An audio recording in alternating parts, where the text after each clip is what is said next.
Hello to all of my little shadowlings out there, and welcome back for another episode of Fiction Corner. I'm your host, the one and only Shadow Quill, and together we're going to once again dive into the world of fiction, where authors and readers alike create and partake in the written masterpieces of the My Little Pony fandom. Today we are going to be reviewing a book that I have enjoyed several times over, and I am not afraid to say that I will also be reviewing the sequel once it is completed. To put it bluntly, this was just that good of a read that I couldn't leave it unreviewed any longer. So without further ado, let's jump right in and see what our newest story has to offer. The story under the microscope today is The Witching Hour, written by the Navy Draconequus himself, Chaotic Ink. This wonderful story is a grand total of 117,000 words and comprised of 20 chapters. It is the first book in what will eventually end up as a trilogy, although I don't know if Chaotic will continue beyond that point. As it stands, this story follows the adventures of the first season in the My Little Pony show, as seen from the eyes of an original character.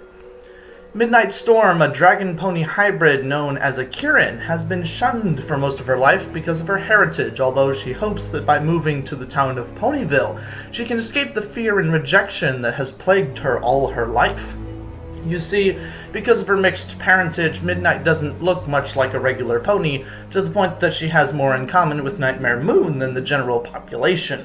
Her slit eyes and black coat certainly give her a monstrous appearance, combined with her absolutely huge dragon wings and long-bladed tail.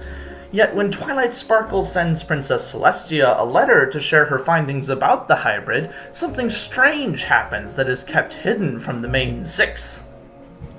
You see, ever since Twilight and her friends began using the elements of harmony to defeat major threats to Equestria, Celestia has been worried about the safety of the bearers and their families, given that all 12 ponies and artifacts must be whole and healthy in order to function. So, a secret division of the Guard is formed, with Midnight acting as its new captain, known simply as the Bearer Guard. Their mission is to protect the bearers of harmony from dangers that would render them unable to defend the nation as a whole, all while staying hidden from the very ponies that they are tasked to protect. A tall order to be sure, and with only 2 members to its name at the beginning, the Bearer Guard has its hooves full trying to keep the 6 mares under their care from getting killed by the day-to-day crazy that seems to find Ponyville on a regular basis. Add in one of the most adorable groups of characters I have ever seen, and you have the beginnings of one of the best stories I have read to date. Within this book, there are a trio of main themes that seem to have the most bearing on the plot, although there are plenty more if you take the time to look. These themes are family, trust, and honesty. To start with, family is a key point in this story's plot because Midnight has lost connection with her own family, partly by choice and partly by circumstance. Yet as her adventures take her far and wide in order to fulfill her duties as a Bearer Guard, Midnight begins to construct a new family from the ponies and other creatures she meets along the way, slowly rebuilding what has been taken from her as she makes new friends and perhaps even finds love. Trust is a slightly less prominent topic in the plot, although it does play a larger part in the latter half of the book, when Midnight makes several huge decisions and must stand on her own principles while also hiding the truth from most of the ponies she knows. Faced with parenthood and trying to balance her secret work life with the painful memories of her past, Midnight and her friends must learn to trust one another even if there are secrets that are begging to come out of the shadows.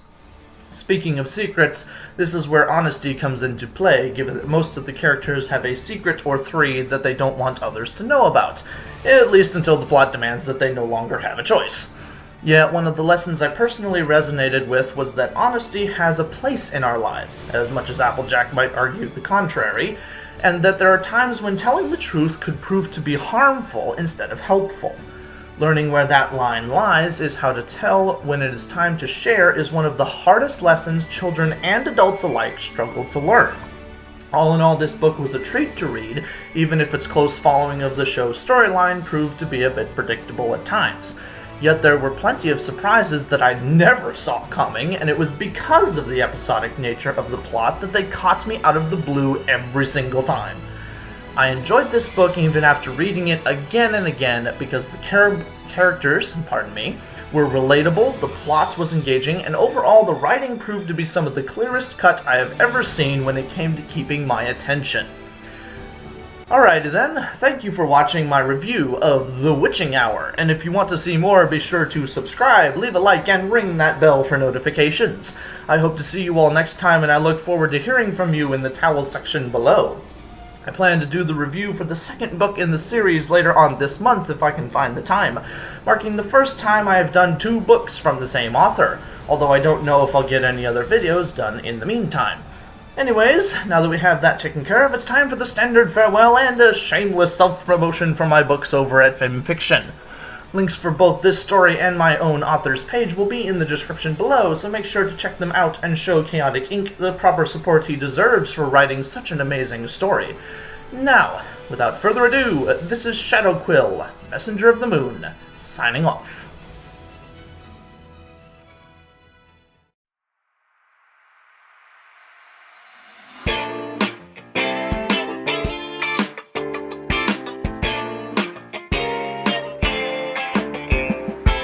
Feel like I am flying, soaring high.